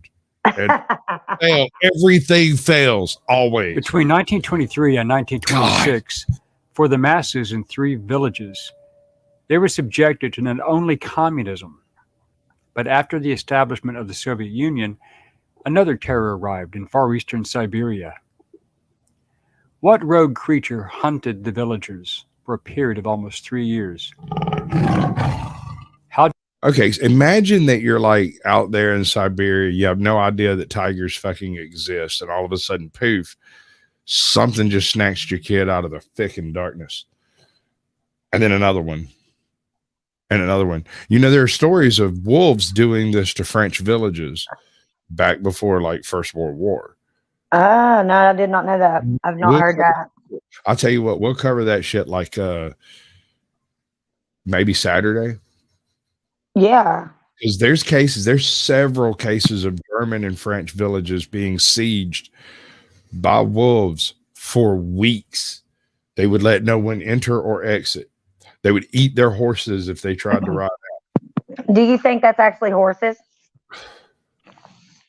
I mean, wolves. Do you think that's actually wolves doing that? Why would they shut the whole village down?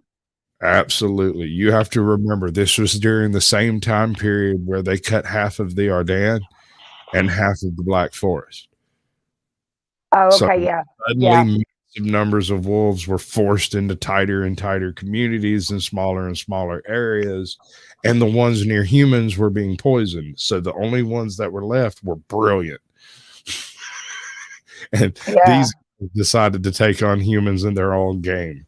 And they would, the story goes, there's several different accounts of this happening, that they would separate an entire village from the rest of the surrounding countryside by killing every single individual that tried to come in or leave. Wow. Starch and water mixture. Tattoo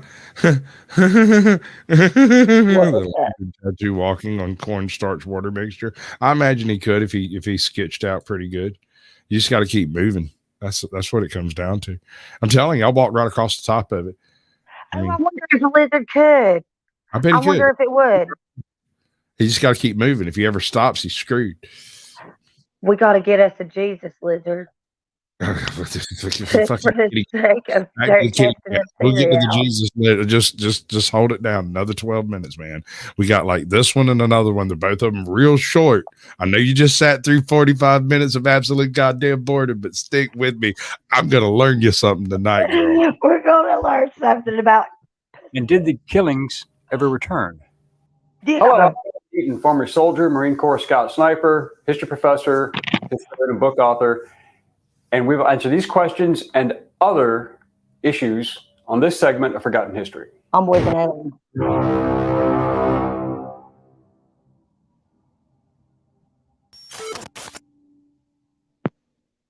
During the onset of the cold Siberian winter in October 1923, the first killings took place and lasted until April 1924, when the snows began to thaw. People were killed while working outside, and even a few were killed in their homes. I don't know about over a the tiger, next 2 winters. but according to the pirates, it was the loin from the middle of the Kamchatka Peninsula is home to the largest field predators on Earth, the Amur, referred to as long tiger. pork. They once roamed all over Central and Northern Asia, and today they are still sometimes seen in northern China and Manchuria. According to world-renowned expert Dr. Victor Uden, such an animal must have weighed in at over 800 pounds, making it one of the largest tigers to have ever lived. The tiger was determined to be a male due to the extraordinary large 8-inch diameter paw prints it left in the deep snow. The hunters, who knew the terrain, found it a very clever and elusive creature and determined to possibly have a damaged right front leg due to the uneven depth of the impressions and its prints, as well as the uneven gait. Injured tigers that were unable to hunt their normal prey, such as boar and deer, have often found humans an easier target. However, oddly enough, you've seen during the short Phantasm. warm months of May through August, there were no attacks in either With year. the old dude with the white hair.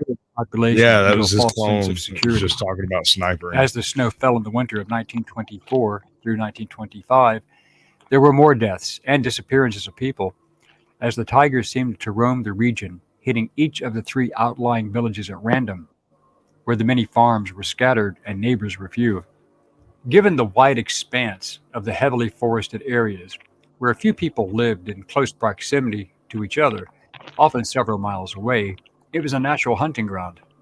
During this time, the local communist knew that they had a big problem and they needed help. But sending bad news to Moscow was not looked upon with great interest. Local administrators who could not handle their own oblast or district for any reason often fell afoul of their master from the Kremlin. And after Vladimir Lenin died and Joseph Stalin took over the country, apprehension at sending bad news only increased. Isn't that when it Hoping became to a handle the communist situation utopia and everyone themselves, lived they happy, or authorized weapons else? to be issued to select men Right. who were to track and kill the tiger, which lasted all that winter. But the tiger was never caught and the attacks continued. The tiger had imprinted upon one young villager it attacked, who survived, remembering his scent and tasting his blood. The young man had also apparently wounded the tiger, but it ran away as more hunters ran to the scene. The hunting parties were still sent out, but even the hunters were being killed, and the mayor had no choice but to reach out for help. The closest military installation was in Vladivostok, on the Pacific coast, so a request was sent. This was not simply a request to help the various villagers. There was a hard coal mine used for the steel industry that was also under threat, and workers had apparently been killed, and any reduction in coal production meant trouble. The request was received, and a Red Army company comprised of soldiers and Marines were tasked to locate and kill the rogue Maneater. But it took them almost 2 weeks to arrive by rail and then over land. The soil of man's heart, Estonia.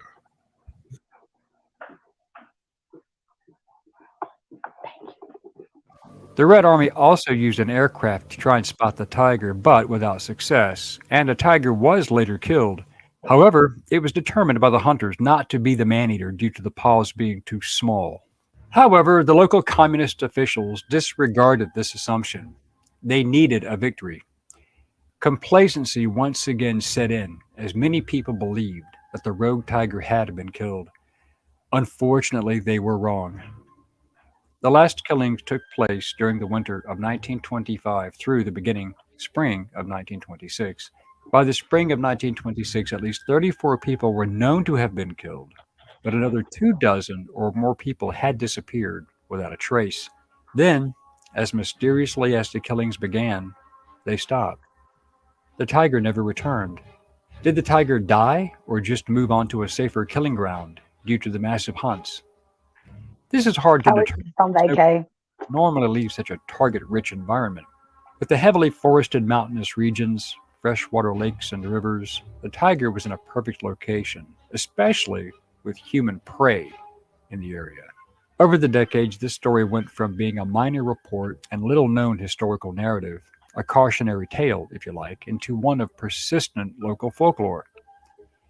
Even today in these small villages, mothers sometimes tell their children the story, passed down through several generations. They tell them that if the children are not good, the devil, meaning the tiger, will come for them. So they had better be on their best behavior. Or else. We hope you enjoyed this segment of Forgotten History. Please click like and subscribe for free. And please stay tuned and be engaged and informed. Send us comments if you have questions or even absolutely all of this. While our encounter, I fully approve of all of that activity. Sasquatch says go check it out. He's got a bunch of other videos that are more, they're a bit more in depth. Some of them are a bit longer. Yeah, no, I want to get this. This is what I'm after. Now, if I'm going to get hit with any kind of copyright anything tonight, it will be it'll be this one. So if it's going to end, it'll end rather suddenly because they don't like it. But it's a short video, which is typically okay, provided you're not like literally trying to re-upload the whole thing. And the whole point here is to compare the two, right? Right. we've got two examples of rogue tigers that put up like basketball score kill counts, and then the Champawat. This cat, this one may have been the granddaddy of all of them. Yeah.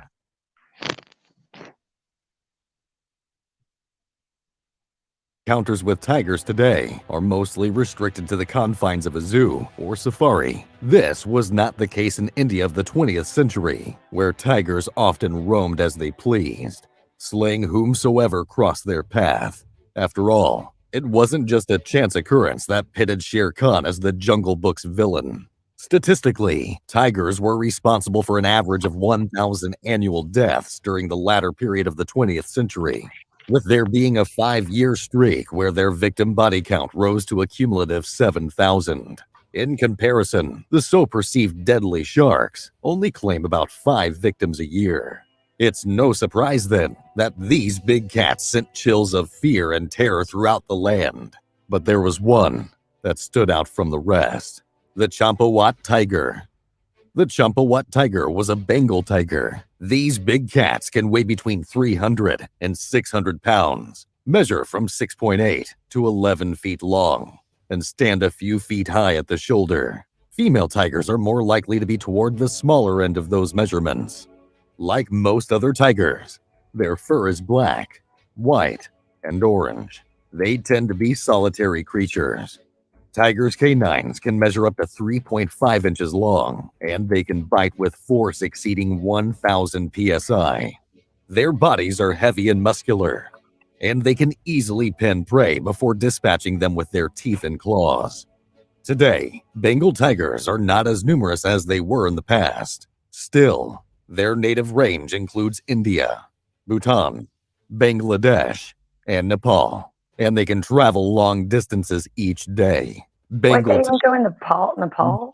40 miles per hour, making them incredibly swift predators that can take people and other animals by surprise. The thing that makes tigers even more dangerous to people is their ability to ambush their prey from stealth.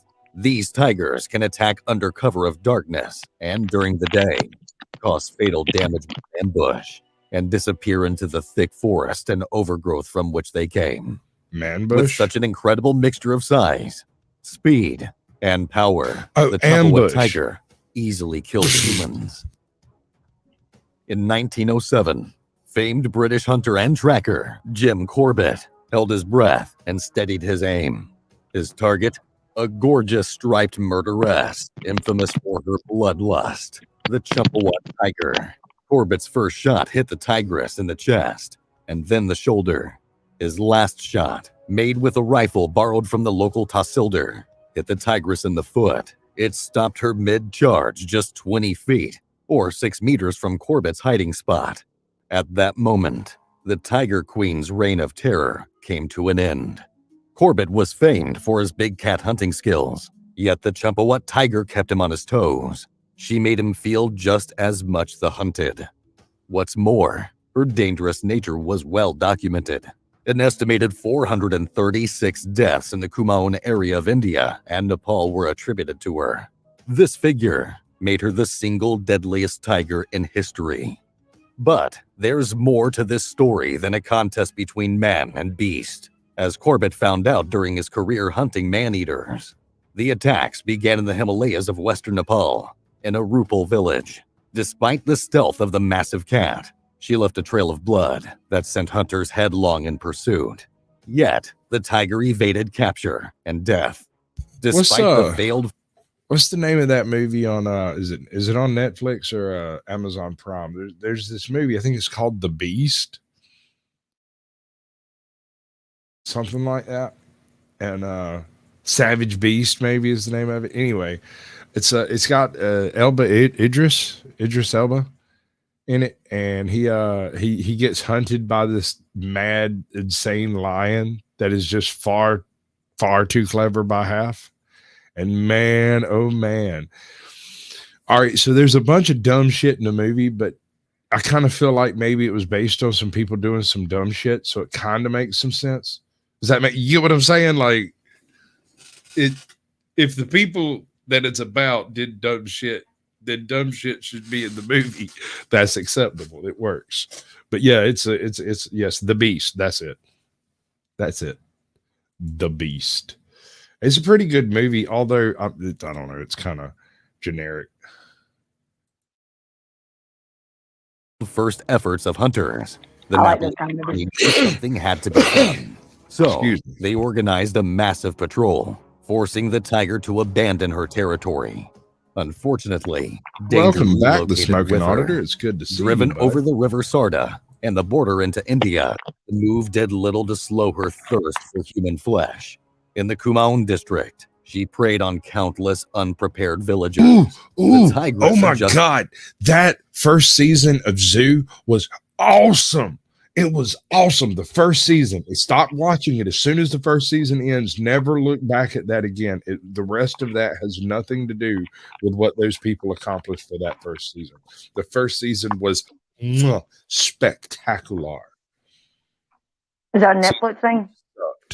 I think it's on Netflix. It's Zoo. It's an old show from like, I don't know, 5-6 years ago, 10 years ago. But the second and third, I think there's like a second season and like 2 episodes of a third season. But the second season really, really bites the big penis. Like it's Damn.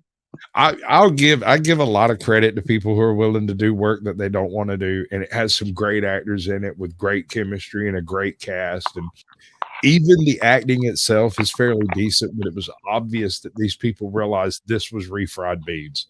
I swear that one of the episodes is like one of the early episodes of Supernatural. Oh wow! It's literally it's the same plot. I'm not saying it's that bad, because when Supernatural did it, it was great, right? But the premise is hunting haunted animals, that just falls a little flat. When last week you were dealing with an international critical event involving all animals on Earth attacking all humans on Earth in a conjoined, concerted attack. But this week it's a invisible boa constrictor. Oh, that's dumb. Yeah, no, I mean, that's what I'm saying. It fell short. That's so dumb. Because I like the first idea. The first idea sounds like that's what I'm saying. Cool. The entire first season is fucking immaculate. It is perfectly flawless. That sounds really cool. Extremely well done. The plot actually holds together pretty well until the last couple of episodes, when it was obvious they kind of painted themselves into a corner and they had to plot hole their way out. But whatever. I mean, you got to do what you got to do, and that's fine. Okay, so it had a weird ending, but they ended it. They weren't expecting to do a season 2. No one expected to get picked up, and so they just ended it very well, very classily, an ending that worked. And they got picked up for a season 2, and everybody went, okay, so what are we doing for season 2? And the next episode's out Tuesday. Oh, yeah, that'll make you put some shit out. Hey, like that, life. Welcome to the show, bud. Snark and Sass, keeper of the list, make stupid people famous. Down in Austin, Texas. I wonder if she's actually in Austin, Texas. And why would you tell anyone? Her hunting strategy to optimize success while diminishing the risk of containment. By some accounts, she traveled upwards of 20 miles or 2 kilometers per day to make a kill and then avoid capture. She targeted young women and children. They were the ones who most often wandered into the forest to collect firewood, food for livestock, and materials for handicrafts. She only killed during daylight, typical behavior for man-eating tigers. As word got out about the Champawat tiger's vicious attacks, daily life drew to a standstill. Hearing the Bengal tigress's roars from the forest, men refused to leave their huts for work. By 1907, locals desperately needed Corbett's help. Born in the town of Nainital in the Kumaon region, present-day Uttarakhand, of British ancestry, Corbett had earned a reputation for his hunting and tracking skills, especially when it came to leopards and tigers. But the Champawat tiger was the first man-eating cat he ever pursued, and it nearly cost him his life. Just 2 days before he brought down the Tiger Queen, Corbett tracked the beast by following the blood trail of her latest victim, Premka Devi, a 16-year-old girl from the village of Fungar near the city of Champawat, had disappeared. and villagers and Corbett quickly guessed the girl's fate. After locating Premka's remains and confirming her violent death by the Tigress, he nearly got ambushed by the cat herself. Only 2 hastily fired shots from his rifle managed to scare the cat away. Only then did he recognize the real danger associated with hunting a man-eater. The Bengal tiger felt no fear of humans. The next day, with the help of Champawat's Tehsildar, Corbett organized a patrol of 300 villagers. Around noon, he finally had the murderess in his sights and made the kill. Life could return to normal because of the renown he gained by delivering. By the way, normal in that area is watching over your shoulder for fucking tigers. So ultimately, it didn't really change that much. It was just less likely that one would actually eat you today. Tomorrow is another day. New roll of the dice, new chance to be food. The resident of Champawat and its surrounding villages from the big cat. He went on to pursue and kill about a dozen more well-documented man-eaters. According to estimates, these dozen or so man-eating leopards and tigers were responsible for the deaths of approximately 1,200 men, women, and children. Despite the close call he'd had with the Tiger Queen near Champawat, Corbett always preferred to hunt alone, accompanied only by a small dog. He went on to author Man-Eaters of Kumaon, Jungle Lore, and other books relating experiences from his hunts. He came to a startling conclusion about man-eating big cats in the process. In the foreword to Man-Eaters of Kumaon, he argued, the wound that has caused a particular tiger to take to man-eating might be the result of a carelessly fired shot and failure to follow up and recover the wounded animal, or be the result of the tiger having lost his temper while killing a porcupine. Eventually, Corbett made the switch from stalking animals with rifles to hunting them with cameras. He became an outspoken naturalist, advocating for the protection of India's wildlife, particularly endangered big cats. For the rest of his life, he continued to sound the alarm about the plight of wild cats and other threatened wildlife. In 1968, one of the 5 remaining subspecies of tigers was named after him, the Indo-Chinese, or Corbett's tiger, Panthera tigris corbetti. Tigers are not man-eaters by nature. It's far easier for them to attack other mammalian prey, like boars and deer. When Corbett examined the body, he found that the Champawat tiger was injured years before he even took a shot at it. The tiger was missing 2 canine teeth and was probably 12 years old. The combination of injuries and old age made it too hard for the beast to hunt other prey. Corbett surmised that the injury was a driving force in the tiger's choosing to hunt humans. He had seen similar cases with tigers and leopards in the past. The man-eating tiger of Champawat managed to kill 436 people over 4 years. Although this tiger's injury probably led to it killing people, human development also played a role in increasing tiger attacks during that time. In any period in which human growth reaches into the territory of wild animals, attacks are bound to become more common. The threat of tiger attacks lingers even today, despite dwindling populations. That's all for today. Absolutely. If you enjoyed this, dude, can you imagine? Can you freaking imagine? You go outside to go get a drink of water from the well, and it's the last thing you ever saw. What smells like cat piss? Owl. That's your last thought is what's that smell? Start raving batshit crazy. You just only hope that you get attacked by one that like puts you out of your misery immediately. Right? Well, I mean, yeah, I guess so. I guess that's what you hope. Because I mean, if they don't, they're just going to eat you slowly. And then you're going to be aware of it. Right? So, I mean, even if you don't feel it, the trauma, I mean, eventually, I think honestly, you'd probably just go into shock and die. But either fucking way, I'm not trying to live through none of that. None of that. Like literally none. I'm not interested in limping away from this motherfucker. Not even a nanosecond of it. Nope. Done it once. I crawled out of a hole and I lived, damn it. And I lived through the junk, and I lived through the smack, and I lived through all the bullshit. If you are in the sound of my voice, you are a survivor. Congratulations. Welcome to the show. Let me tell you. Whoa. I'm proud of you, each and every one of you. I can't tell you how much, because I mean, we've all been through an amazing amount of shit. Every single one of us is a fucking loser. We have lost so much in our lives, and we continue to lose more. And there's no upside to any of it, except you might be able to leave a better world for tomorrow, provided you don't kick up too much shit today. You know, it's really all any of us can really hope for. Yep. But I'm going to get me a big old dinosaur burning van and go riding across the country.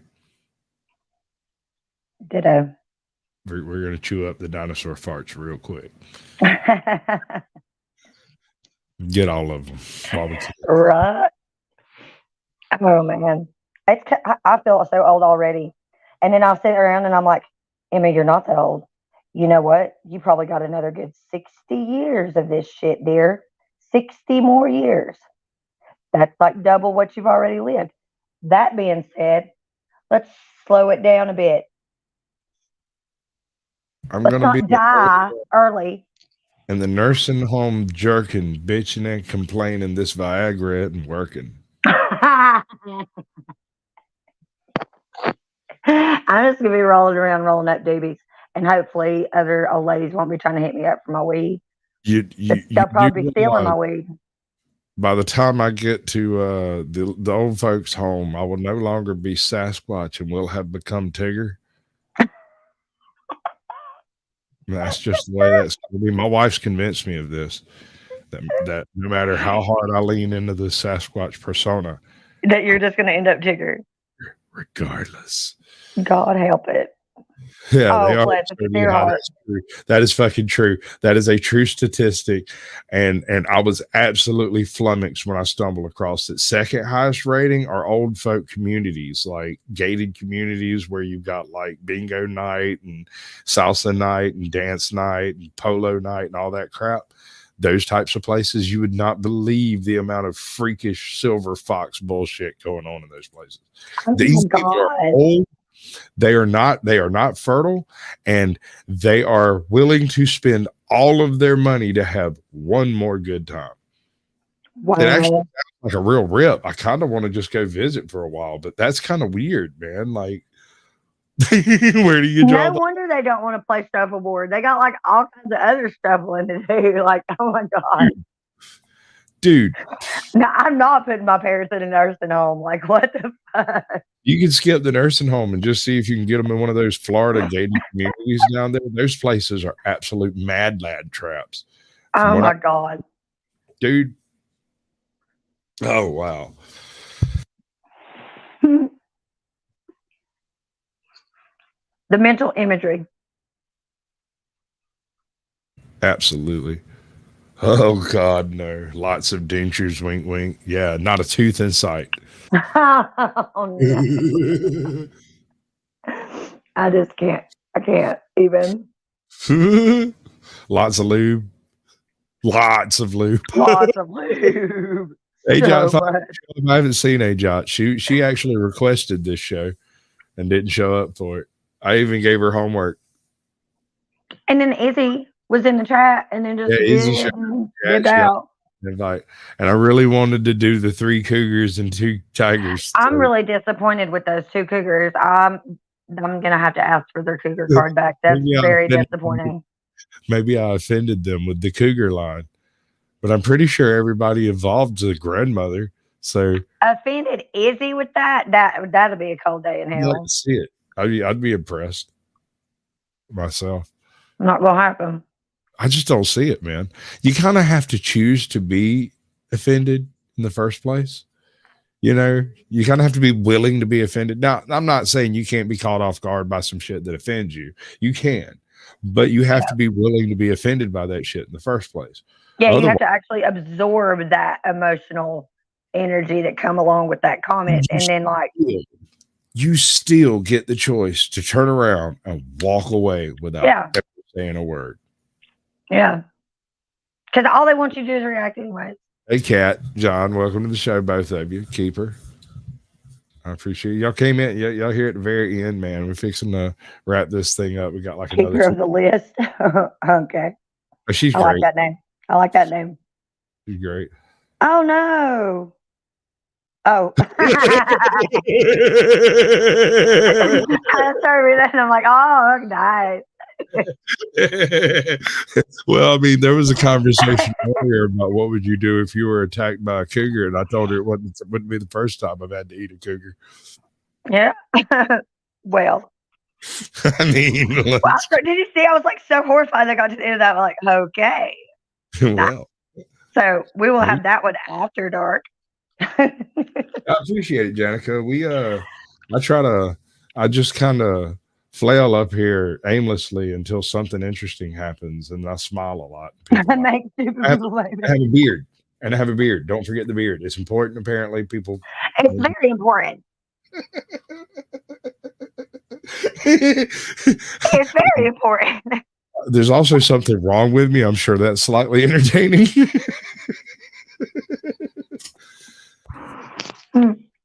Hey, you know what I got to do? The beard is part of the aesthetic. We got to decide what we're gonna watch after this. We go off live in a few minutes. Word. I'm pondering now. I was kind of thinking about. Don't do that. It'll hurt you. It'll hurt your head. I've done this before. I'm a professional. Relax. So, like, I was kind of thinking that maybe we might go some old school, like really, really old school type, early 80s. I was gonna say do 80s. We can't go black and white. I can't do that. 80s is right now. Or maybe we could do Starship Troopers. I haven't seen it in a while. I haven't seen it in a while either. I don't think I've. And it's absolutely horrible. What was the other one? The Last Starfighter. I watched Enemy Mine with Snark and Sass not terrible long ago. Have you seen? I don't know what movie. I don't know what year this movie is from, but it's kind of like a B-rated movie. It's got Dee Snider in it, and it's called Brain Scanners. Yes.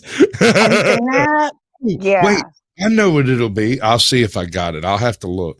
But there's this Andrew Dice Clay film called Brain Smasher, a love story. It's probably his best work, right Really? Up there. The Adventures of Ford Fairlane. Yes, it's excellent. It's got I believe it's got Sandra Bullock in it as the damsel in distress, if I'm not mistaken. I might be mistaken on that, but I think it was like her second role. Something like that. Roadhouse. Eddie, what are we doing with Corsetti? This fucking guy. That dude? Yeah, I love Brian Sykes. Brian Sykes, come on, man. I love Brian Sykes.